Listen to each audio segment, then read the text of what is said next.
Habari mpenzi mtazamaji, karibu sana kwenye kipindi chetu cha leo cha vijana na uchumi. Leo tumebahatika na tunayo furaha sana kukualika ungana nasi, na studioni kwetu leo tuna vijana wenzetu kutoka hapa MTWARA mjini. Hawa wanaitwa The Sound of Wisdom. Vijana ambao wamejikusanya na wakaamua kuanzisha kikundi kwa ajili ya uimbaji. Ndani ya uimbaji wao kuna vitu vingine ambavyo wanavifanya. Hivyo basi, ungana nasi hapa studio kupata kinagaubaga na namna gani wao vijana wanafanya vitu kwa kumtukuza Mungu kupitia uimbaji. Karibuni studio vijana. Asante sana. Naam, karibuni hapa studio. Asante sana. Naam, napenda kuwakaribisheni sana. Sasa hebu nianze kuwauliza swali. Kwa nini mmechagua kuitwa jina hili ambalo The Sound of Wisdom? Asante sana. Lengo la kuitwa The Sound of Wisdom ilikuwa ni lengo ambalo binafsi nilikuja nalo nikitokea sekondari. Maana nilikuwa na notion ya kwamba nikija chuoni nakuta vikundi mbalimbali vinaimba, watu wengi ni waimbaji, lakini ilikuwa tofauti kidogo nilipoingia chuoni. Sikukuta kwaya wala kikundi. Ndio hiyo akili kanija kichwani nirudishe ile notion ya sekondari kuja nao chuoni kwa kikundi cha The Sound of Wisdom inachoitwa The Soul. Unavyoniambia The Sound of Wisdom nini maana yake? Yani hasa nini maana yake The Sound of Wisdom? Sauti ya naweza nikasema Sound of Wisdom, sauti ya hekima. Ni hekima ambayo kupitia uimbaji wetu kutoka kwa Mungu tunaweza tukafikishia watu, tunaweza kubarikiwa. Okay. Haya, tunaweza kuwapata wapi hichi kikundi hapa MTWARA mjini? Hapa MTWARA mjini tunapatikana harakati, kanisa la Adventista wa Sabato, ila pia na sisi wengi wetu tunasoma chuo kimoja, ila kuna miongoni mwetu ambao wapo wengine vyuo tofauti, lakini kwa kutupata sisi kirahisi tunapatikana chuo cha afya MTWARA kotisi kinaitwa mkoa. Na maana hapo mlipokaa, na maana kuna sauti ya kwanza, ya pili, ya tatu na ya nne. Ninaweza nikapata kionjo kidogo cha wimbo mmoja ambao mnapenda sana kuimba na watu ambao mkiimba watu wanafurahi kuwasikia? Ndio. Yes, karibuni. Asante. Ni Bwana wa milele zote, atakuja kuchukua wateule wake. Tutakaa tukiwa pamoja na Yesu Mwokozi mpendwa, atarudi tena. Ni Bwana. Karibuni BW Media na BWTV. Asante sana. Naam, mwenyekiti. Ningependa kufahamu historia hichi kikundi chenu mpaka hapa mlipofikia, tangia mmeanza na mpaka hapa leo. Karibu, ulianza lini na nini malengo ya kikundi chako? Okay, ningependa kutoa historia fupi, na pia kwa majina yangu naitwa Elizafan Mutaki. Historia fupi kikundi hichi ni kwamba hiyo idea nilikuja nayo mimi kama mimi binafsi. Kwa sababu tulikuwa shamba ile notion kwamba ukitoka sekondari kwenda chuo kwamba kuna uimbaji mkubwa sana, vikundi ni vingi sana, ila kilikuwa tofauti kidogo nimekuja MTWARA. Nitegemea kukuta vitu kama hivyo, lakini kilikuwa tofauti. Sikukuta kwaya, sikukuta wala kikundi. Ndio hiyo akili kanikumbusha nilipotoka kule nilikuwa nasoma tulikuwa na kikundi hichi. Kwa hiyo nikachukua ile idea kuja nayo kuchuoni. Na ningependa kumshukuru Mungu, idea hiyo ilikaa vizuri na ikaenda sawa sawa kabisa. Ndio ilichukua moment kidogo kutafuta watu ambao tunaanza kuimba rhythm kama hii, tukaelewana kwa urahisi na kufundisha wengine. Kwa hiyo nikachukua muda huo, nikapata watu, kwa kikundi kilifanikiwa kupatikana ilikuwa ni Oktoba 2021. Na Oktoba 2021 mlianza na idadi ya waimbaji wangapi? Asante, tulikuwa watu 6. Watu 6 ambao mlikuwa mna sauti ya kwanza, ya pili, ya tatu mpaka ya nne. Okay, na maana hapa kuna sauti ya kwanza, kuna sauti ya pili, ya tatu na ya nne. Sauti ya kwanza ni iko wapi? Naweza nika kikundi hichi mimi ndo kama lead vocal ile sauti ya kwanza. Unawezaje kuimba sauti ya kwanza kwa uzuri kabisa? Sababu tunashazoea vikundi vingi ambavyo tunaviona, tuna mdada ambaye anaweza kaimba sauti ya kwanza.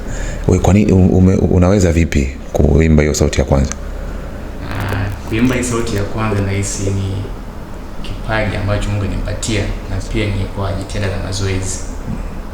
Kikweli sisi background yetu wa nyumbani ni waimbaji, so nahisi kupitia hiyo background ya nyumbani Mungu alitubariki kwa waimbaji. Asante sana. Sauti ya pili? Sauti ya pili ni mimi hapa. Yes, karibu sana. Asante sana. Una sauti nzito. Why kwa nini umependa na unaweza kuimba sauti ya pili?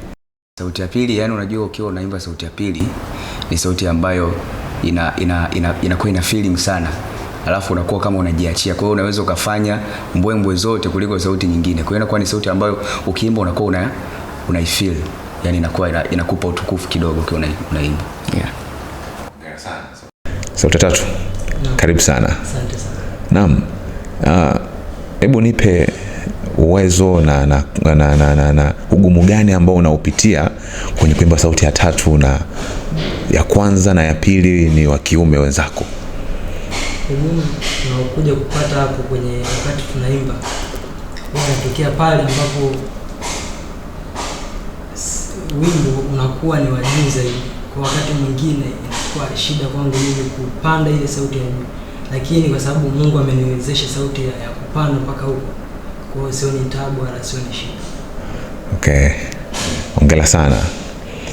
Basi sauti ya 4. Karibu sana bwana. Asante. Naam. Unawezaje kuimba sauti ya 4? Unajua kikweli sikuwa na kipaji cha kuimba sauti 4, lakini nilimwomba Mungu kwa nipate hata ujuzi kidogo kuimba sauti 4. Lakini hii kuimba kwangu nilipata motivation kwa mwimbaji mmoja tu ambaye anaitwa Alvin Kappa, ambaye anaimba kwenye kikundi cha Petatonics. Kwa kupitia huyo jamaa ndo alinifluence mimi kuimba sauti 4. Asante. Kwenye kila kikundi na kila jambo kunakuwa na uongozi ambao upo. Ningependa kufahamu uongozi wenu kuanzia mwenyekiti mpaka yule mtu wa mwisho. Mwenyekiti wa kikundi? Kwa uongozi kikundi chetu tuna ngazi tu. Mboni mwenyekiti ambaye naye ambaye hapa kwa jina cha jitambulisho nahisi, na pia niko na katibu wangu hapa anaimba sauti ya 3. Kwa hiyo kwenye ngazi hizo, lakini kwa uongozi za chini kule huwa pia tunaweza kujiongoza wenyewe. Yeah. Naam, katibu. Hebu nipatie changamoto ambazo mnazipitia kwenye utungaji wa nyimbo, yani mpaka nyimbo unakamilika. Changamoto gani ambazo mnazipitia, au ni nani ambaye amechaguliwa kwamba yeye ndiye ambaye anahusika moja kwa moja kwenye utungaji wa nyimbo? Kwenye utunzi wa nyimbo kwenye kikundi chetu huwa tuna formula kwamba huyu ndio mwalimu ambaye ataleta nyimbo kwenye kikundi, lakini ni pale ambapo kati ya wale waimbaji ambao sauti ya kwanza mpaka base mtu anaweza kama uwezo wa kutunga wimbo, kwa akishatunga ule wimbo basi anatupatia, tunajifunza. Au unaweza kutafuta mtu ambaye ana uwezo wa kutunga nyimbo ambazo tunazitaka sisi, akatupatia nyimbo tukajifunza na tukapresent mbele za watu. Na kuna wimbo ambao tayari mmejifunza hivi karibuni? Yes. Mnaweza mkaniimbia kwa hata kwa beti moja hivi na chorus? Bwana umetukusanya miguuni pako, katika maisha haya twaja kwako kama tulivyo. Umetutuma kwenda kote kuwafanya wanafunzi, milimani na mabondeni, popote na Yesu tutakwenda. Bwana umetukusanya umetukusanya miguuni pako, katika maisha haya twaja kwako kama tulivyo. Umetutuma kwenda kote kuwafanya wanafunzi, milimani na mabondeni, popote na Yesu tutakwenda, popote na Bwana hasa kuwa na ujasiri, vikwazo vyote tutashinda, Bwana akiwa ndani yetu, popote na Bwana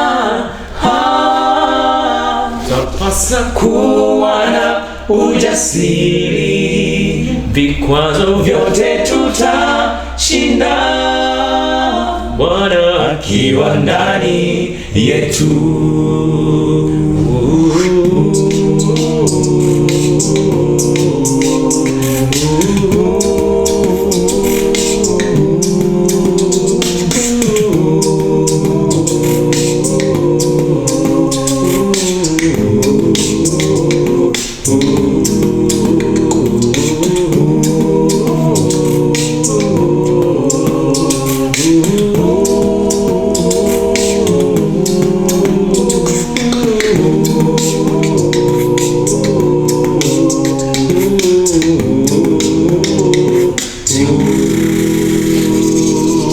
Ongeleni sana. Asante sana. Mpenzi mtazamaji, hawa ni The Sound of Wisdom. Ni vijana ambao ni wadogo na wanafanya vitu ambavyo ni vizuri sana. Wimbo wao wametoka kuimba hapa, hata mimi pia nimefurahi, wanaimba vizuri sana. Ungana nasi tunapoendelea na kipindi chetu hiki cha vijana na uchumi. Katibu, naomba uniambie. Mwenyekiti ameniambia kwamba kuna tofauti ya watu ambao wana tofauti ya vyuo. Wengine wanasoma KOTC, MTWARA, matabibu, wengine wanasoma vyuo vingine ambavyo si vya kitabibu. Na ninafahamu ratiba ya vyuo ni tofauti. Mnapata ratiba yenu mpaka mnakutana, mnafanya mazoezi, ikoje hapo, Katibu? Naam. Ningependa kufahamu utabibu na uimbaji. Kuna uhusiano gani hapo na mtu wa afya na kuimba? Naam. Kimsingi watu wengi wamekuwa wakidhani kwamba labda utabibu na uimbaji havina uhusiano, lakini kuna uhusiano mkubwa sana. Kwanza kabisa sisi waimbaji tunaamini kwamba uimbaji ni dawa, na ukija kwenye mambo ya utabibu tunazungumzia yale mambo yafanyaje, mambo ya matibabu. Lakini kimsingi utabibu na uimbaji, sisi tumeamua kuchagua uimbaji kwa sababu ni kitu ambacho tunakipenda kutoka moyoni mwetu. Kwa tumehisi kwamba hata kama tukishakuwa matabibu, bado kuna kile kitu ambacho unahitaji mtu kukifanya ambacho unakipenda, ndio maana tumeamua kuchagua uimbaji. Ina maana mkiwa kwenye matibabu, mgonjwa amekuja na stress, unaweza kumwimbia? Hebu tunasema uimbaji ni afya au uimbaji ni mazoezi. Yaani mtu anapokuwa akiimba anakuwa anafanya mazoezi, anakuwa anafanya mambo mawili kwa wakati mmoja. Kwa hiyo wakati anaimba, wakati huo anafanyaje? Anafanya mazoezi. Kwa hiyo unaweza kukuta kuna watu ambao wanauma koo au watu ambao wanauma madonda, wakati mwingine anakuwa anafanya sauti waimbe sauti hata za juu, hiyo iweze kutoa hata uchafu ambao uko wapi, uko kwenye koo. Kwa hiyo tukizungumzia uimbaji tunazungumzia afya. Ina maana ukizungumzia uimbaji unazungumzia afya. Ina maana unaweza ukamuimbisha mgonjwa wako pale Kipindi. Kwa kweli inaweza ikawa ngumu kidogo kwamba mgonjwa amekuja pale, baada ya kumaliza kumhudumia sasa ukaanza sasa wewe tuimbe mwanangu. Yaani inakuwa kama inategemeana na reaction ya mgonjwa mwenyewe. Kama atapenda kuimbiwa, of course inatokea, unakuta kwenye hospitali unakuta mgonjwa anakuja pale, anakuta labda ni mfamasia au daktari mule ndani anaimba kidogo, kuta mgonjwa kwanza anaanza kutekea, hata ile huduma inaanza kumpendeza. Kwa hiyo inategemeana na reaction ya mgonjwa. Unakuta wagonjwa wengine labda ni kichwa kigumu, yani unaweza kumwambia kwa kuna daktari vipi, mbona anazingua. Alafu pia cha kuongezea hapo, unasema waimbaji wengi yani wanasema ukiimba uzeeki. Kwa hata kita ukiimba uzeeki. Nitolee mfano mwimbaji mmoja ambaye ameanza kuimba mpaka sasa hajazeeka. Yupi ambaye ni role model wako? Na role model? Yes. Wako wengi sana, wengi ndo vijana wakubwa sasa, ila kwa upande ambaye hajazeeka naweza kusema ni bibi yangu. Na bibi yangu ameanza kuimba tangu akiwa darasa la 3. Kwa mpaka sasa ninavyomuona na umri alikuwa nao. Ukibashi yani ukifikiria mpaka sasa hivi yani atakuwa na miaka mingapi? Sasa hizi anaelekea 80. Lakini bado anaimba vizuri na mpaka kesho anaimba. Sauti ya pili nzuri kabisa. Sauti mbili nzuri kabisa. Okay. Vizuri sana. Tupate malengo yenu ambayo umeweka kwenye kikundi. Hii ni mwenyekiti. Malengo ambayo umeweka kwenye kikundi. Mna malengo gani ambayo mliweka na mangapi mpaka sasa mmetimiza na mangapi ambayo bado mnatarajia kutimiza? Okay, asante. Malengo kwa kweli hakuna kikundi ambacho kinaweza kikaanza bila kuwa na malengo. Yeah. Malengo yetu sisi ni kuweza kumtukuza Mungu kwa ili eneo tulilopo kwa Mtwara. Maana kwa research tuliyofanya vikundi vya kapela Mtwara kwa tulivyoangalia hakuna chochote. Kwa hiyo sisi tulivyoona kwamba hakuna kikundi cha kapela, kwa hiyo tukaamua kuitumia kama fursa. Kwa hiyo lengo letu kubwa ni kwamba tuweze muziki wetu uweze kusikika at least mikoa yote ya kusini na watu waweze kutujua kwa ukubwa zaidi. Lakini pia tuna malengo makubwa ya kuweza kufanya recording na kuweza kuonekana kwa ukubwa zaidi kwenye channel mbalimbali, mitandao mbalimbali ili watu waweze kutufahamu na mialiko pia iweze kuongezeka kwa ukubwa zaidi. Nilitaka niwaulize kwenye social media, sasa hivi ni utandawazi unaendelea. Bwana Sauti ya Nne. Sasa hivi ni social media zinaendelea. Kuna Facebook, kuna Instagram, kuna Twitter, kuna vitu vingi na tunaamini ni sehemu rahisi ya mtu kumpata kwenye social media. Hebu uniambie the sound of wisdom patikana vipi kwenye social media? Kwa sasa bado hatujatengeneza account, lakini tuna mpango baada ya mambo yetu kukaa sawa kwenye kurekodi na nini video, ndio tunaanza kuweka account yetu iwe official. Okay. Katibu, hebu changamoto zipi ambazo mnazipitia? Zile changamoto ambazo mnazipitia kwenye kikundi chenu, hasa kwenye platform, kupata zile platform za uimbaji. Naweza nikasema kwamba kikundi chetu hiki huwa tunapata changamoto nyingi, lakini changamoto kubwa ni kutoweza kupata mialiko ambayo ni rasmi ili kuweza kuimba. Kwa hiyo ndio changamoto kubwa sana ambayo tunaipata sisi. Lakini pia changamoto nyingine ni kwamba mpaka sasa hivi hatujaweza kutoa audio. Kwa hiyo hiyo nayo pia ni changamoto. Mwenyekiti, mliniambia moja ya changamoto ambayo mnaipitia ni kukosa zile platform za uimbaji. Hebu uniambie mpaka sasa mmerekodi nyimbo ngapi? Mpaka sasa hivi hatujarekodi nyimbo wote, sababu sote hapa ni wanachuo na pia tuna changamoto ya kifedha. Ndio changamoto kubwa ambayo inatukwamisha sisi kama kikundi kuto kurekodi audio hata moja. Okay. Yes. Audio moja inachukua shilingi ngapi? Audio moja ni shilingi ya 80,000. Ya gharama ya 80 ya Mtwara kwa maana ya Mtwara. Na mngependa kurekodi audio ngapi kwa sasa ambazo unajua mkienda studio unaweza mkazirekodi kwa uzuri, nyimbo zimekamilika kabisa? Tuna mpango wa kutoa kama EP, nyimbo ikiwa imeinclude nyimbo 6. Nyimbo 6. Okay. Na maana kuchukua kwa haraka 80 mara 6 ni 480,000. Okay. 480. Na video, na mpango wa kurekodi video? Tulikuwa na mpango pia tukishapata EP yetu tunataka iwe na santuri muonekano, yani video, ambayo kwa video moja kwa sababu sisi ni wanafunzi tunahisi kuanzia 400,000. Kuanzia 400,000. Yeah. Ambayo 400,000 tukizidisha mara 6 inakuwa ni kama milioni 2 na 400,000. Naam. na mtazamaji wangu ambaye anakutazama sasa kupitia BWTV anatamani akuchangie katika EP yenu ambayo mnatarajia na mnatamani muipate. Njia gani anaweza kutumia mtazamaji wangu kuwachangia, mwenyekiti? Okay, kwa mtazamaji anayetutazama, namba yetu ya kikundi ambayo tunaweza kutumia fedha kwa ajili ya kufanya EP pamoja na video ni 06 29 65 64 80. Ningependa kurudia 06 29 65 64 80. Jina litatoka Elizafan Mutaki. Hiyo ndo namba ya kikundi chetu The Soul. Yes.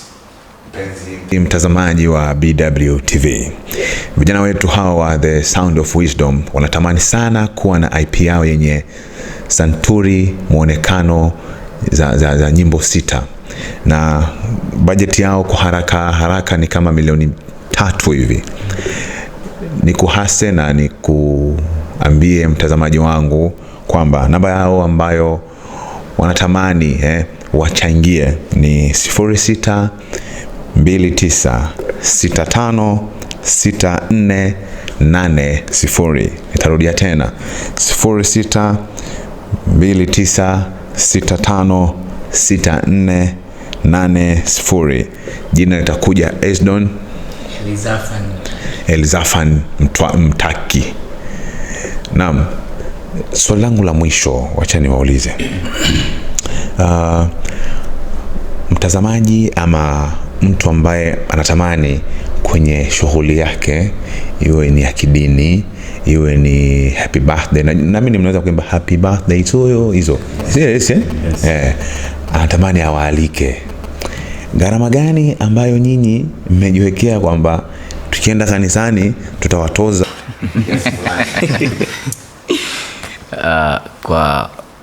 Kwa gharama, kwa kweli sisi kwa sasa tumejipanga kufanya kazi ya Mungu. Kwa hiyo kama mtu atakuwa anahitaji huduma yetu kwa ajili ya kuweza kufanya sehemu yoyote, kwa sababu bado tuko chini, bado hatujawa na platform kubwa kiasi hicho. Kwa hiyo kwa sasa, ili mradi tuweze kwanza kwenda viral, inabidi mtu yoyote akituhitaji anaweza kutupata. Hatutakuwa na cha kumtoza chochote. Sehemu ambapo itakuwa rahisi kutupata ni kanisa la MTWARA Central. Tutakuwa rahisi, akija pale atatupata. Moja nilisoma wanasema mmepewa bure, toa bure. Sawa. Ndio lengo lenu kubwa. Mpenzi mtazamaji, The Sound of Wisdom wako tayari ukiwaalika kwenye shughuli yako ya happy birthday, kwenye huduma ya kubariki ndoa, kubariki nyumba, namna yoyote ambayo unatamani The Sound of Wisdom waje kukuhudumia, wanapatikana. Na ninaamini hata hiyo namba wakikupigia kupata kukuharika inapatikana. Basi mtazamaji, unaweza kutumia namba ile ambayo tumekutajia ya kuchangia, kuwapigia na kuwapata, na wako tayari kuja kukuhudumia kwenye huduma yako ambayo utapenda wao waje wakuhudumie. Naam, ni washukuru sana. Na BW Media tunapenda kuwashukuru, na nafasi nyingine tukipata kuwaalika, msisite kuja kuungana nasi. Nashukuru sana. Mpenzi mtazamaji wa kipindi cha vijana na uchumi, nikushukuru kwa kutufuatilia mpaka sasa, na niwashukuru sana The Sound of Wisdom. Nashukuru sana. Na BW Media na BWTV kwa uongozi tunapenda kuwapatia ofa. Tutawapatia ofa ya kurekodi audio moja pamoja na video moja. Nashukuru sana. Naam. Mtazamaji wetu, nipende kukushukuru kuungana nasi katika kipindi hiki cha leo. Leo tulikuwa na kikundi ambacho kinahusiana na uimbaji wa Injili. Hawa vijana wanaitwa The Sound of Wisdom, sauti ya Hekima. Sauti ya Hekima. Sauti ya hekima. Niwashukuru na nikushukuru wewe mtazamaji wangu. Ungana nami katika channel zetu za YouTube. Fika pale search BW Media. Ukifika usisahau kubonyeza alama ya ya subscribe na alama ya kengele ili uwe wa kwanza kupata habari zetu hizi. Mimi mtangazaji wako naitwa Benjamini Mdendemi. Ungana nami tena kwa siku nyingine na juma jingine la vijana na uchumi. Karibuni. Mungu wangu, ni mambo mengi umefanya, ni tabu nyingi umepata kwa ajili yangu. Mungu wangu, ni mambo mengi umefanya, ni tabu nyingi umepata kwa ajili yangu. Niumbie moyo wa upendo na huruma kama zako Bwana Yesu. Niumbie moyo wa upendo na huruma kama zako Bwana Yesu. Ni Bwana wa milele zote, atakuja kuchukua wateule wake. Tutakaa tukiwa pamoja na Yesu Mwokozi mpendwa, atarudi tena. Ni Bwana, ni Bwana, ni Bwana wa milele zote, atakuja kuchukua wateule wake. Tutakaa tukiwa pamoja na Yesu Mwokozi mpendwa, atarudi tena. Ni Bwana, ni Bwana, ni Bwana wa milele zote, atakuja kuchukua wateule wake. Tutakaa tukiwa pamoja na Yesu Mwokozi mpendwa, atarudi tena. Ni Bwana, ni Bwana, ni Bwana. BWTV. BWTV.